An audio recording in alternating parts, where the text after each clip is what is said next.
Reservation manage করার জন্য ক্রিয়াকারক ক্যালেন্ডারের নির্দিষ্ট তারিখের রিজার্ভেশনটিতে যেতে হবে।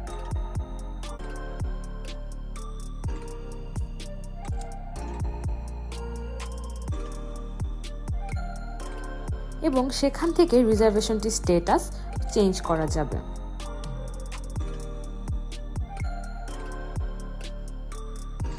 আপনি চাইলে সাবটাস্ক অ্যাড করে সেখানেও স্ট্যাটাসগুলো আপডেট করে দিতে পারবেন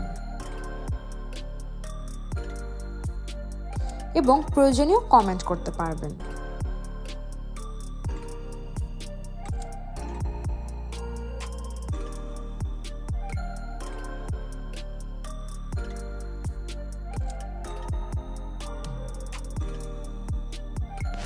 সবশেষে সম্পূর্ণ স্ট্যাটাস পরিবর্তনের মাধ্যমে রিজার্ভেশনটি সম্পন্ন করতে হবে।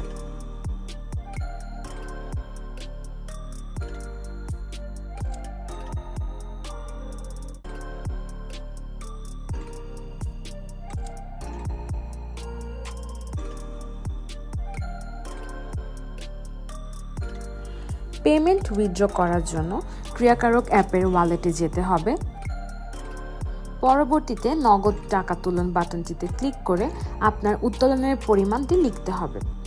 সবশেষে উত্তোলন করতে এগিয়ে যান বাটনটিতে ক্লিক করে আপনার উত্তোলন কার্যক্রমটি সম্পন্ন করতে হবে।